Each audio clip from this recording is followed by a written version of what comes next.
بالله من الشيطان الرجيم. بسم الله الرحمن الرحيم. السلام عليكم ورحمة الله وبركاته. الحمد لله رب العالمين، والصلاة والسلام على أشرف الأنبياء والمرسلين وعلى آله وصحبه ومن اقتدى بتعاليمه واستنى بسنته إلى يوم الدين. أما بعد. Yang sama-sama kita hormati dan kita muliakan Tuan Nazir Masjid Kota Damansara bersama dengan ahli jawatan kuasa masjid, seterusnya Tuan Imam, Tuan Bilal, para alim ulama, pemimpin-pemimpin masyarakat, muslimin muslimat, insya-Allah kita semua termasuk dalam kalangan hamba-hamba Allah yang dimuliakan pada pagi ini. Amin ya rabbal alamin. Syukur kepada Allah Subhanahu wa taala terhadap segala macam nikmatnya pada tahun-tahun yang terdahulu. Maka kita ucapkan nikmat tersebut dengan kita balas dengan perbanyak menyebut kalimah alhamdulillahi rabbil alamin. Kullu amrin dhi balin la yubda' bilhamdi fahuwa aqta'. Mana-mana urusan yang tidak dimulakan dengan urusan-urusan itu dengan menyebut nama Allah ataupun memuji Allah, maka urusan itu akan terputus ataupun hanya ditinggalkan di dunia sahaja. Lalu kita nak jadikan segala macam jenis amal kita ini bersambung sampai ke hari akhirat sebagai amal soleh, maka ada caranya. Caranya dengan kita menyebut nama Allah, dengan memuji Allah. Lafaznya alhamdulillahi rabbil alamin. Mana-mana majlis yang mana majlis itu sunyi daripada ucapan selawat dan salam kepada dia, maka majlis itu dianggap majlis yang busuk, majlis bangkai. Yang menyebutkan ini bukan Wan Abdul Halim, yang menyebutkan ini adalah Sayyidina wa Maulana wa Syafi'ina Muhammad Rasulullah sallallahu alaihi wasallam. Lalu kita nak jadikan majlis kita pada tahun baru ini, kita mulakan dengan majlis yang wangi di sisi para malaikat Allah. Ada caranya. Caranya dengan kita menyebut pada majlis itu dengan ucapan selawat dan salam kepada dia dengan lafaz Allahumma salli ala Sayyidina Muhammad wa ala ali Sayyidina Muhammad. Alhamdulillah, kita mulakan pada pagi tahun baru 2022 ini, 1 Januari 2022, dengan kita hadir salat subuh secara berjamaah. Dan orang Islam diajar oleh Nabi sallallahu alaihi wasallam, perancangan kita bukan setakat kita berancang pada tahun ini sahaja, tapi kita merancang sampai ke hari akhirat, sampai ke syurga Allah Subhanahu wa taala. Sebab itulah di dalam satu hadis yang diriwayatkan oleh Imam At-Tirmizi, bila ditanya kepada Nabi sallallahu alaihi wasallam, manil akyas, siapakah orang yang paling cerdik, siapakah orang yang paling bijak? Boleh jadi pada jawapan kita secara zahir, orang yang paling bijak ni orang yang ada perancangan lah. Tahun 2022 dia ada perancangannya sekian-sekian, Januarinya nak buat sekian, Februarinya planningnya sekian, Marsnya sekian-sekian planningnya. Tapi jawapan agamanya lain. Kata Nabi sallallahu alaihi wasallam, orang yang paling bijak ni siapa dia? Lalu jawab Rasulullah sallallahu alaihi wasallam sebut, al-kayyisu man dana nafsah wa amila lima ba'dal maut. Orang yang paling bijak pada pandangan agama, orang yang sentiasa muhasabah diri dia. Dia cek mana yang kurang, mana yang melampau, mana yang tidak baik, mana yang elok, maka dia adjust untuk perancangan akan datang. Dan orang yang lebih bijak lagi, kata Nabi sallallahu alaihi wasallam, wa amila lima ba'dal maut. Maka orang yang lebih bijak, orang yang bersiap sedia untuk menghadapi hidup selepas daripada mati. Ini pada pandangan agama orang yang paling bijak di sisi Islam, iaitu persiapan dia, perancangan dia bukan setakat hidup di dunia, tetapi bersiap hidup sampai hari akhirat untuk masuk syurga Allah Subhanahu wa ta'ala. Tuan-tuan yang dimuliakan Allah Subhanahu wa ta'ala sekalian, merancang untuk ke syurga Allah. Jadi pada pagi ini kita nak merancang sampai ke syurga Allah. Jadi kita nak kenal syurga Allah Subhanahu wa ta'ala ni macam mana, sehingga kita boleh buat perancangan, sehingga kita boleh masuk syurga Allah Subhanahu wa ta'ala. Kita tahu tuan-tuan, syurga Allah Ta'ala ni Allah Ta'ala jadikan dia berdarjat-darjat, bermartabat-martabat, bertingkat-tingkat, sehingga kan di dalam hadis sahih riwayat Imam Bukhari, Rasulullah sallallahu alaihi wasallam ceritakan syurga ni, martabat satu syurga ke syurga yang lain, bainad darajataini fil jannah, antara dua darjat syurga itu seperti luasnya langit dan bumi. Ini satu darjat syurga ke syurga yang lain. Apa dia syurga-syurga tersebut? Kalau kita tengok di dalam Al-Quran, ada banyak nama syurga yang disebutkan di dalam Al-Quran. Syurga yang darjatnya yang paling bawah disebut sebagai Jannatul Khuldi, nama dia. Ini syurga yang paling bawah. Kita nak kenal syurga-syurga Allah pada pagi ini. Syurga yang paling bawah martabat dia disebut sebagai Jannatul Khuldi. Ini tuan-tuan boleh rujuk di dalam Al-Quran dalam surah Al-Furqan. Allah Ta'ala berfirman dalam surah Al-Furqan pada ayat yang ke-15, A'udzu billahi minasyaitonir rajim, Qul adzalika khairun amil jannatil khuldi allati wa'idal muttaqin. Qul, katakanlah wahai Muhammad kepada manusia, adakah syurga khuldi itu lebih mereka pilih ataupun azab lebih mereka pilih, yang mana syurga khuldi itu disediakan kepada orang yang bertakwa.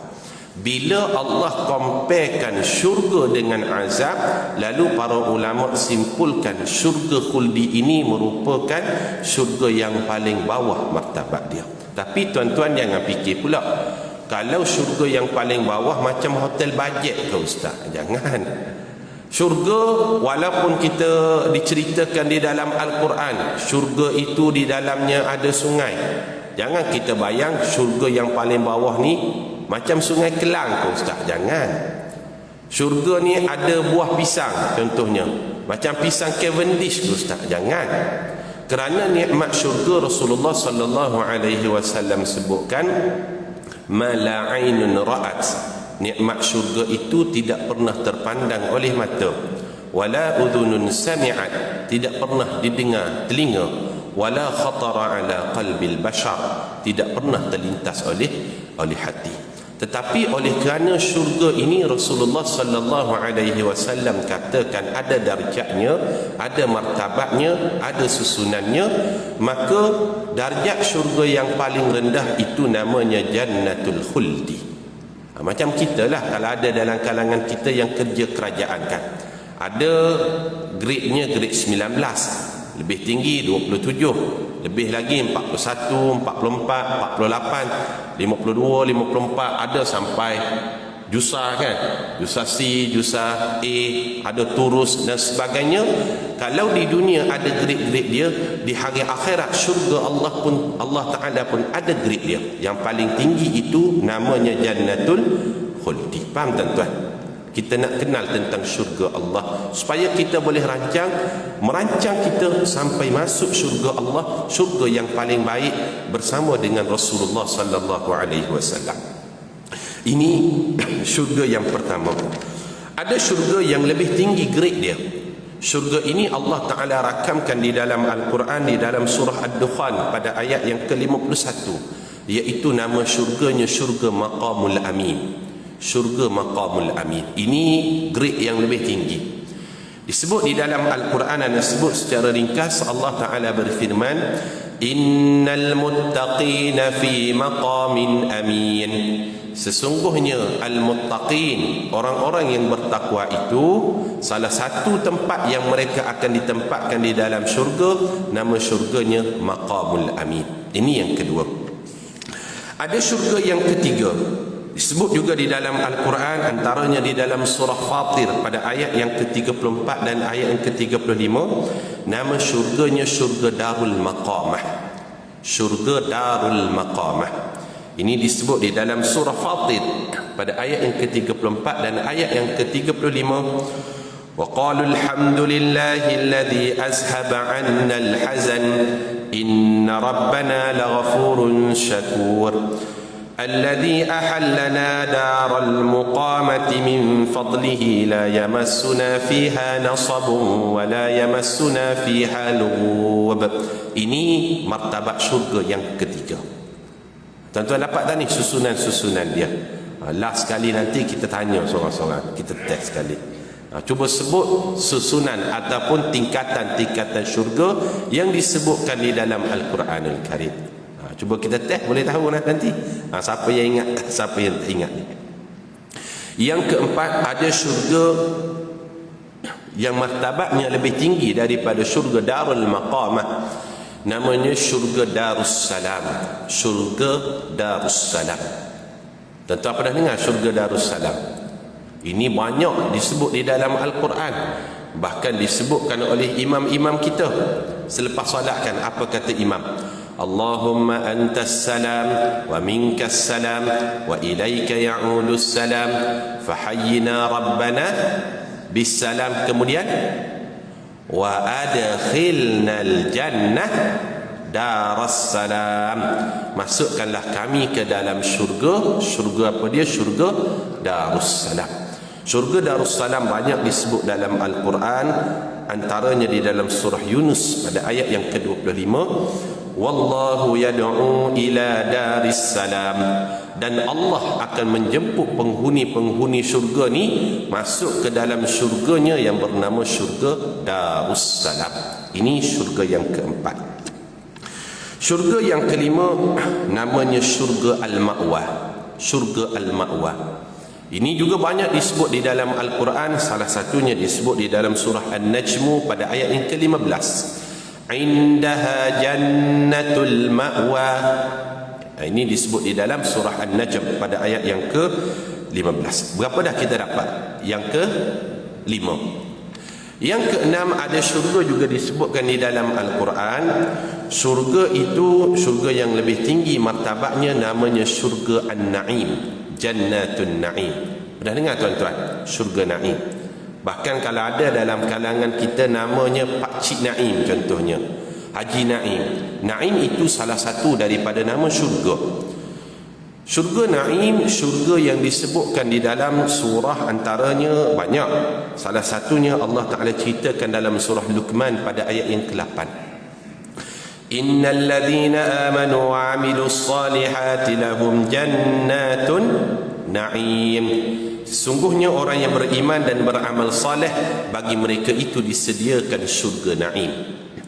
Ada syurga yang lebih tinggi martabatnya. Syurga ini namanya syurga Adnin. Syurga Adnin.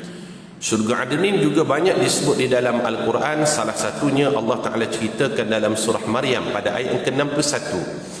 Jannatu adnin allati wa'ada ar-rahmanu ibadahu bil ghaib. Syurga Na'im, syurga Adnin disediakan oleh Ar-Rahman, Allah yang Maha Pemurah, kepada hamba-hambanya yang beriman kepada perkara ghaib. Orang barat pun percaya tuan-tuan kepada syurga Adnin ini. Dalam bahasa Arabnya disebut sebagai Adnin, dalam bahasa Inggerisnya syurga Adnin ini disebut sebagai Eden. Eden. Kalau tuan-tuan kenal pemain bola sepak Belgian namanya Eden Hazard, pernah dengar tak? Sekarang ni bermain di kelab bola sepak Real Madrid. Eden itu merujuk kepada Adnin, syurga Adnin. Dia percaya. Di Yaman pun ada satu teluk namanya Teluk Eden. Pernah dengar? Teluk Eden yang pernah kapal MISC ditawan oleh Lanun Somalia, pasukan khas laut Pascal TLDM pergi selamatkan mereka di sana. Di mana? Di Teluk Eden. Eden itu merujuk kepada Adnin, syurga Adnin. Dan syurga yang paling tinggi namanya syurga Firdaus. Syurga Firdaus, tingkatan yang lebih tinggi. Syurga Firdaus inilah akan dihuni oleh para nabi, para rasul, minas siddiqin wasyuhada wassalihin. Dalam kalangan minan nabiyin, para nabi, wassiddiqin, orang-orang yang sentiasa suka kepada kebenaran, wasyuhada, orang-orang yang mati syahid, wassalihin, dan hamba-hamba Allah yang saleh. Firdaus, orang barat menyebutnya sebagai paradise. Kalau disebut sebagai paradise, itu merujuk kepada syurga yang paling tinggi, namanya syurga Firdaus.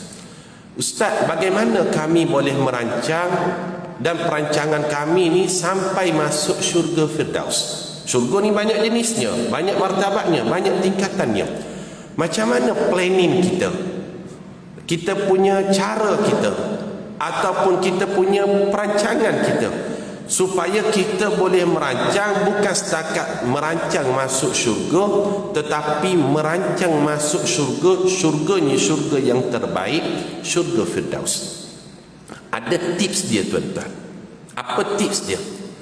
Tips masuk syurga Firdaus, kita tengok mana-mana hadis Nabi sallallahu alaihi wasallam yang Rasulullah sallallahu alaihi wasallam katakan, kalau kamu buat amal sekian, kamu akan bersama dengan aku di syurga dekat ibarat dua jari ini. Ini satu hint, satu isyarat Rasulullah sallallahu alaihi wasallam nak minta kita bersiap dan buat perancangan. Kalau kamu nak masuk syurga Firdaus, buat amalan macam ni. Faham tak, tuan-tuan? Pernah tak kita jumpa hadis-hadis yang Rasulullah sebut begitu? Banyak dah. Rasulullah kata, kalau kamu buat amalan sekian, kahataini fil jannah, kamu ibarat dua jari ini dengan aku di syurga Allah. Kalau kamu buat amalan sekian, kamu akan berada dekat dengan aku di syurga Allah. Menunjukkan amalan itulah merupakan amalan yang paling fast track, paling pantas, paling cepat, paling mudah untuk kita masuk syurga Firdaus. Banyak, salah satunya Rasulullah sallallahu alaihi wasallam katakan, kamu berbuat baik kepada anak-anak yatim. Pernah dengar hadis tersebut kan? Rasulullah sallallahu alaihi wasallam sebut, ana wa kafilul yatim kahataini fil jannah. Aku dan orang yang mengambil berat tentang anak yatim, kahataini fil jannah, ibarat dua jari ini di dalam syurga. Ini suatu isyarat orang yang mengambil berat perihal anak yatim, dia ada chances untuk masuk syurga yang paling tinggi, syurga Firdaus. Antara amalan lain lagi, Rasulullah sallallahu alaihi wasallam katakan, amalan fast track masuk syurga Firdaus adalah mereka yang mendidik anak perempuannya sehingga anak perempuannya itu menjadi anak yang salihah. Ini beberapa amalan yang boleh kita rancang untuk masuk syurganya syurga Firdaus dengan Rasulullah sallallahu alaihi wasallam. Kemudian perancangan apa lagi yang boleh kita buat sehingga perancangan kita ni bukan setakat tahun ni sahaja, perancangan sampai ke syurga. Dalam satu hadis Rasulullah sallallahu alaihi wasallam katakan, ada orang dia layak mendapat doa daripada syurga. Ini lagi luar biasa, tuan-tuan. Kalau kita berdoa masuk syurga itu biasa, sebab kita orang beriman, pasti kita nak masuk syurga, betul tak? Tapi ada orang, dia ni dapat doa daripada syurga. Ini luar biasa. Dapat doa daripada mak ayah, dah kira hebat dah. Dapat doa daripada Uwais Al-Qarni, tabi'in, ini dah dikira luar biasa dah. Hanya sahabat-sahabat tertentu je sempat. Tapi dia ni dapat doa dari syurga. Semestinya Nabi kah dia? Tak semestinya. Semestinya sahabat kah dia? Tak semestinya. Semestinya orang yang dapat doa daripada syurga ni dalam kalangan imam-imam mazhab sahajakah? Tidak semestinya. Boleh jadi dia orang bangi je. orang kota Damansara je, orang KL je, tapi dia dapat kelebihan mendapat doa dari syurga Allah Subhanahu wa taala. Apa syarat dia? Apa perancangan yang boleh kita buat untuk kita mendapat doa daripada syurga Allah Subhanahu wa taala? Di dalam satu hadis yang sahih yang diriwayatkan oleh Imam Ahmad dalam kitab Musnad Imam Ahmad, yang disahihkan oleh pentahqiq hadis yang bernama Syekh Shu'aib Al-Arnaud rahimahullahu ta'ala, seorang ulama hadis, dan hadis ini juga ada dalam Sunan At-Tirmizi oleh Imam Abu Isa At-Tirmizi rahimahullahu ta'ala daripada Anas bin Malik radhiyallahu anhu tentang golongan yang mendapat doa dari syurga Allah. Tuan-tuan, kalau nak dapat doa daripada syurga Allah, kita boleh merancang melakukan perkara ini. Mudah saja. Rasulullah sallallahu alaihi wasallam bersabda, "Man sa'ala Allah dakhala al-jannah thalatha marratin illa qalatil jannah Allahumma adkhilhu al-jannah." Sesiapa yang memohon kepada Allah dalam doanya, "Wahai Allah, masukkanlah aku ke dalam syurga." Diulang dalam doanya, doa masuk syurga ni thalatha marratin, sampai 3 kali. 3 kali dia minta. Doa murah rezeki sekali je, doa sihat tubuh badan sekali je, doa agar dikurniakan anak isteri penyejuk mata memandang sekali je. Tapi tang syurga dia nak sungguh-sungguh syurga, sehingga dalam setiap doanya Rasulullah sallallahu alaihi wasallam katakan dia ulang sampai 3 kali. Maka orang ini layak mendapat doa daripada syurga. Apa syurga katakan kepada dia? Illa qalatil jannah, melainkan syurga akan menjawab doa tersebut. Apa kata syurga? Allahumma adkhilhul jannah. Wahai Allah, masukkanlah orang tadi ke dalam syurga. Allahu akbar. Biasa kita biasa sebut apa dia? Sekali je kan. Allahumma inna nas'aluka ridhaka wal jannah. Wahai Allah, masukkanlah kami, ya Allah, berilah kami redha-Mu dan syurga-Mu. Kemudian kita doa yang lain sekali. Tapi Rasulullah sallallahu alaihi wasallam sebut, bagi tips supaya kita boleh merancang masuk syurga. Bukan setakat perancangan kita nak buat sekian je, tapi merancang sehingga dapat doa dari syurga. Tips dia macam mana? Setiap kali kita berdoa, minta benda lain, sekali je, tang syurga kita ulang sampai 3 kali. Maka orang tadi dia dapat doa balik daripada syurga, Allahumma adkhilhul jannah. Wahai Allah, masukkanlah orang tadi ke dalam syurga. Ini yang menyebut bukan Wan Abdul Halim. Yang menyebut ini adalah Sayyidina wa Maulana wa Syafi'ina wa Habibina Muhammad Rasulullah sallallahu alaihi wasallam. Kemudian Rasulullah sallallahu alaihi wasallam sambung lagi dalam hadis yang sama. Wa man istajara minan narin mustajirun thalatha marratin. Dan sesiapa yang berdoa kepada Allah agar dirinya dijauhkan daripada neraka, dan diulang daripada doanya itu, doa perlindungan daripada neraka sampai 3 kali. Doa murah rezeki sekali je, doa elak mudarat sekali je, tapi doa elak dicampak dalam neraka 3 kali, thalatha marratin. Dia layak mendapat balasan doa daripada neraka. Apa kata neraka tersebut? Allahumma ajirhu minan nar. Wahai Allah, jauhkanlah orang tadi daripada dimasukkan ke dalam neraka. Hadis inilah yang diamalkan oleh imam-imam selepas salat. Apa kata imam selepas salat? Assalamualaikum warahmatullahi, Assalamualaikum warahmatullahi, bagi salam. Kemudian apa kata imam? Allahumma ajirna minan nar. Berapa kali paling kurang? 3 kali. Allahumma ajirna minan nar, Allahumma ajirna minan nar. Why? Apa sebab? What is the because? What is the reason? Apa sebab dia?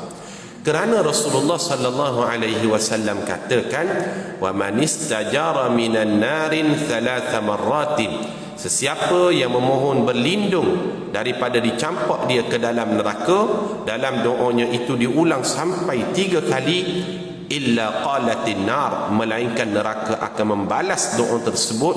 Kata neraka, Allahumma ajirhu minan nar, wahai Allah, jangan transitkan orang itu ke dalam neraka. Sebab itu kita jangan lepas terus salam terus bangkit balik ke rumah. Paling kurang sempat-sempatlah untuk bersama dengan imam menyebut Allahumma ajirna minan nar, Allahumma ajirna minan nar, Allahumma ajirna minan nar.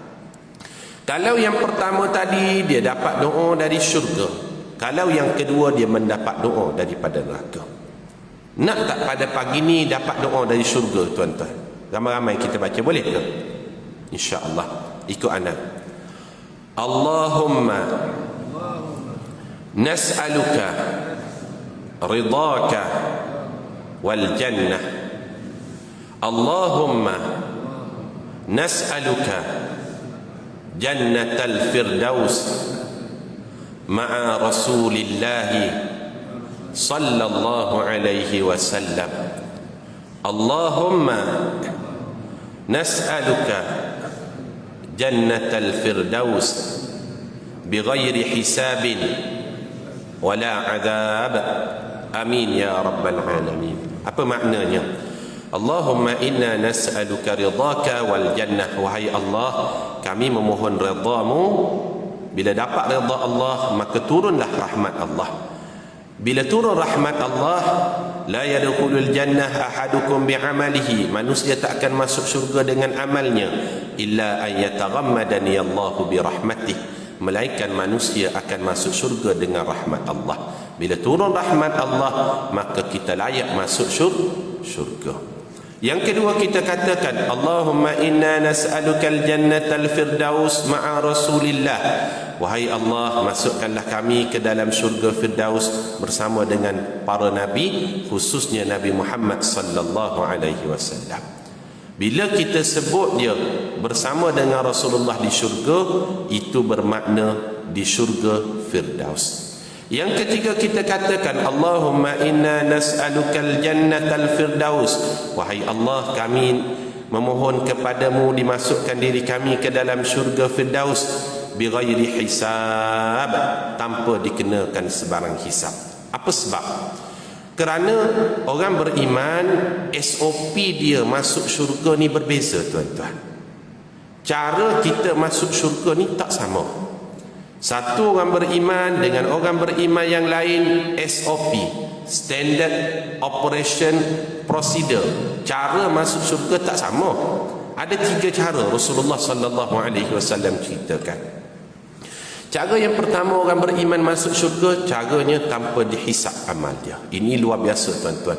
VVIP padang mahsyar. Dia masuk syurga lebih awal daripada nabi-nabi yang lain. Bersama dengan Rasulullah direct, follow direct ni. Dalam hadis yang diriwayatkan oleh Abdullah bin Abbas radhiyallahu anhuma, Rasulullah sallallahu alaihi wasallam sebut jumlah umat dia yang akan masuk syurga secara direct tanpa dihisap amalnya seramai 70,000 orang. Ini kelompok yang pertama ni. Dalam hadis yang sahih Rasulullah sallallahu alaihi wasallam cerita dalam hadis panjang, hadis riwayat Imam Bukhari Muslim, uridat alayya al-umamu fara'aitu an-nabiyya wa ma'ahu ar-ruhayt wan nabiyya wa ma'ahu ar-rajul war-rajulani wan nabiyya wa laysa ma'ahu ahad. Aku ditunjukkan suasana di padang mahsyar dan aku lihat ada nabi bersama dengan mereka kurang daripada 10 orang pengikut. Ada nabi di padang mahsyar bersamanya hanyalah seorang pengikut. Ada nabi di padang mahsyar bersamanya 2 orang je pengikut. Ada nabi di padang mahsyar walaysa ma'ahu ahad, langsung tak ada pengikut. Kempen dah, tapi orang tak undi contohnya kan. Habis kempen dah, orang tak undi. Apa boleh buat? Dan Rasulullah sallallahu alaihi wasallam sebut, idh rufi'a li sawadun 'azimun fa zanantu annahum ummati Bila aku terpandang satu sudut di padang mahsyar, aku lihat suasana umat yang begitu ramai. Fazanantu annahum ummati, maka aku sangkakan umat yang ramai itulah merupakan umat aku.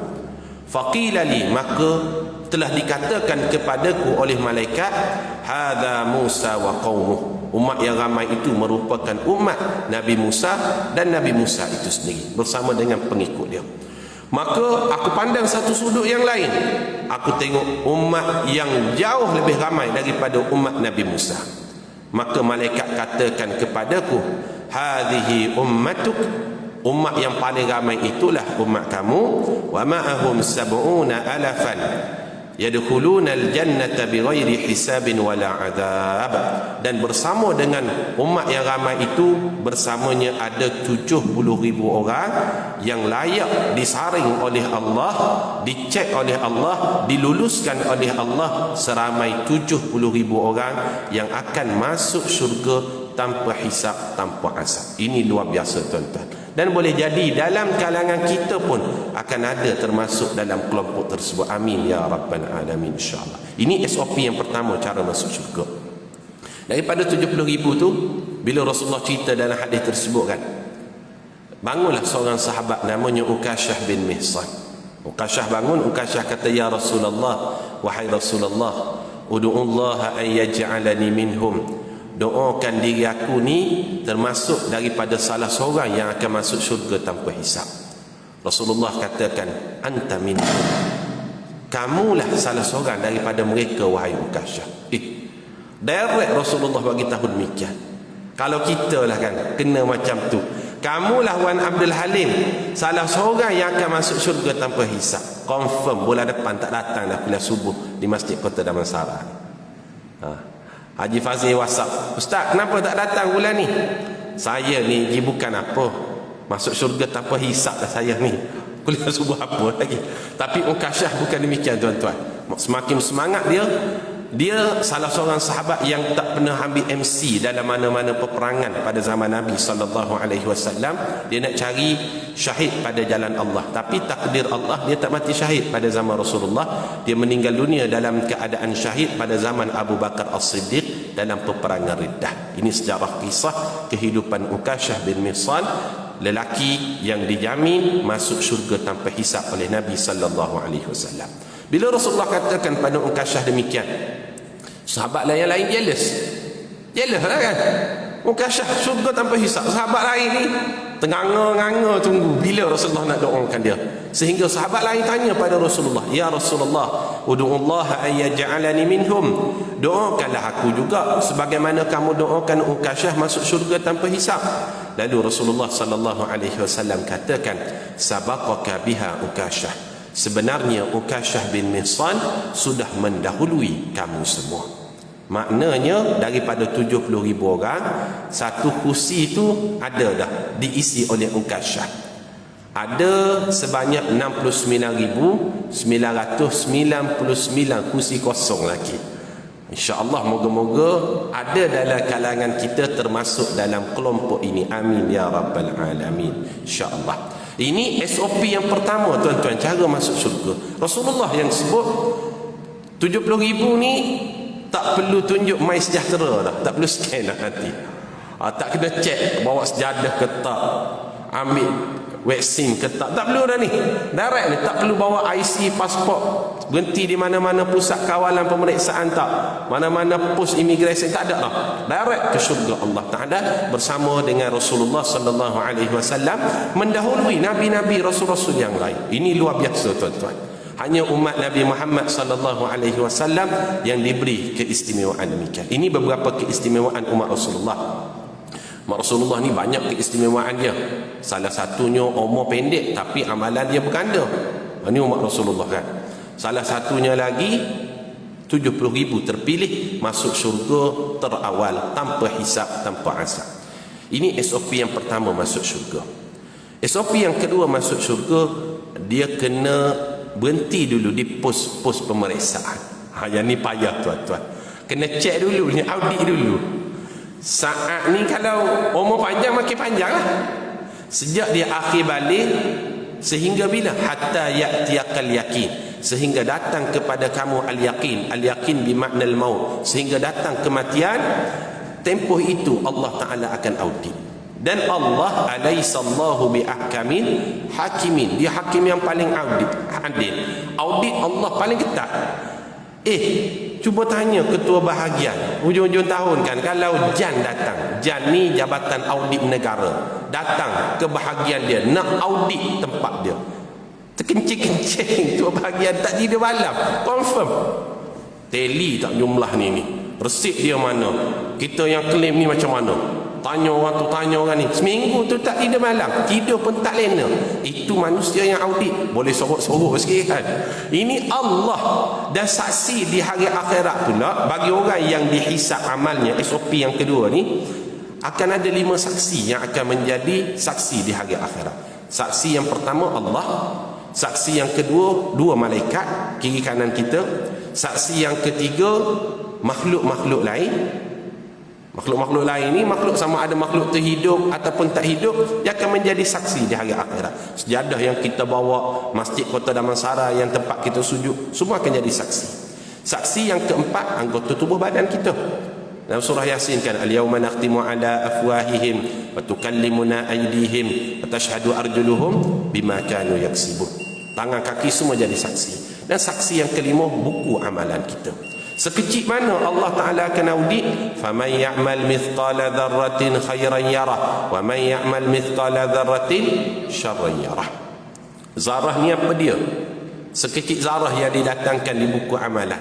Kata Ibnu Abbas, zarah ni kalau nak mudah faham, idza wada'ta yadaka 'ala al-ardi wa rafa'tuha wa kullu wahidin mimma laziqa bihi min at-turabi dzarrah.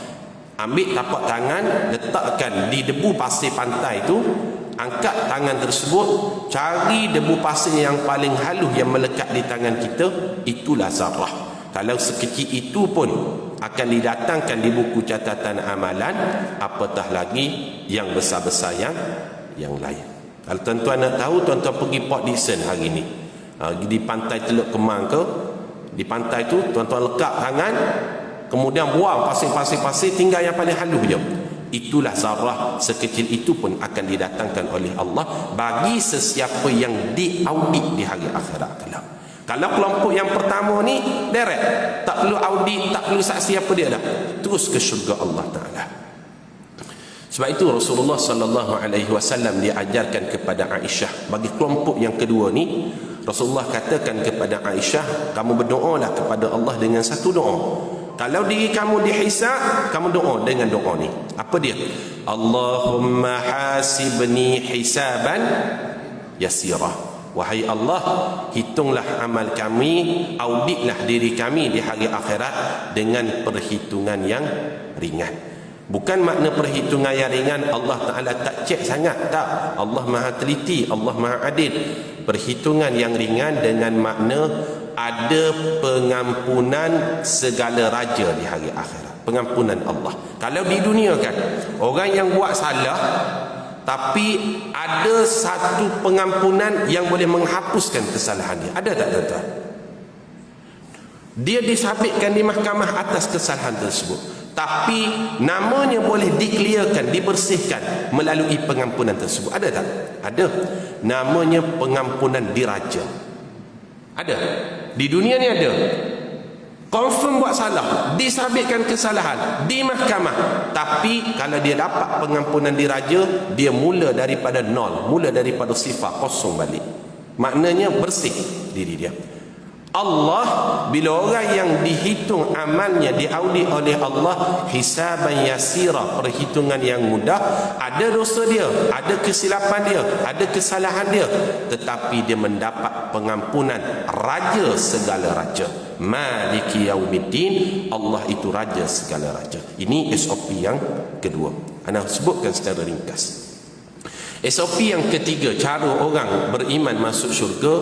Cara orang beriman masuk syurga yang ketiga itu adalah dia kena transit dulu dalam neraka Allah. Ini masalah sikit ni. Masalah kena transit. Apa sebab? Ada kes sangkut. Boleh jadi solat dia yang dia tinggal tak dan qada dulu, sangkut kes tu. Boleh jadi ambil riba, boleh jadi cukup nisab, cukup haul, tak bayar zakat. Boleh jadi sekian-sekian, terambil hak pejabat contohnya, pen pejabat bawa balik ke rumah dia, guna untuk diri dia.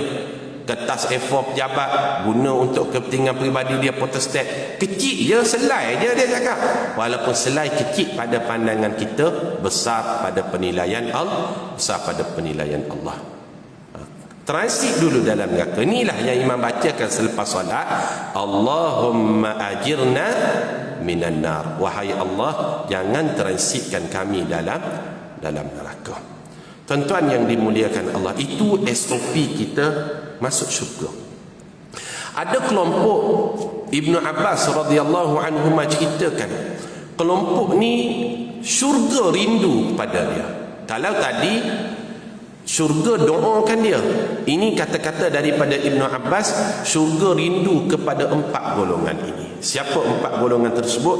Kata Ibnu Abbas radhiyallahu anhuma secara marfu' di dalam hadis yang diriwayatkan oleh Abu Daud rahimahullahu taala, al-jannatu mushtaqatun ila 4 nafarin. Syurga itu dia sedang merindui 4 golongan. Siapa golongan yang dirindui oleh syurga? Yang pertama, talil Quran, orang yang sentiasa membaca Al-Quran. Tuan-tuan yang baca Al-Quran, syurga sedang merindui tuan-tuan. Yang kedua, siapa yang dirindui oleh syurga? Wahafizul lisan, orang yang mulutnya ada insurans, orang yang jaga lisan. Mulut dia ada insurans, dia lebih pilih diam daripada berkata buruk. Kalau ada perkataan baik dia ucapkan, kalau tak ada dia lebih baik diam. Maka ketika itu dia sedang dirindui oleh syurga. Yang ketiga, golongan yang dirindui syurga, wa mut'imul ji'an, iaitu orang yang sentiasa memberi makan kepada orang yang lapar. Dan yang keempat, kata Ibnu Abbas radhiyallahu anhuma, golongan yang dirindui syurga, wasaimu syahrul Ramadan, orang yang teruja dengan kedatangan Ramadan. Ini 4 kelompok yang dirindui oleh syurga Allah Subhanahu wa taala. Tuan-tuan, saya rasa sekali itu sajalah kita sembang-sembang santai pada pagi ini. Moga-moga kita menempah tiket kita ke syurga Allah Subhanahu wa taala, dan perancangan yang kita buat pada awal tahun baru ini bukan setakat perancangan 2022, tetapi perancangan yang lebih bijak di sisi orang beriman, tapi perancangan sampai kita boleh masuk syurga bersama dengan Rasulullah sallallahu alaihi wasallam di syurga Firdaus. Dan moga-moga kita terpilih dalam kelompok yang pertama masuk syurga tanpa hisab. Amin ya rabbal alamin. Aqulu qawli hadza wa astaghfirullahal azim li wa lakum. Assalamualaikum warahmatullahi wabarakatuh.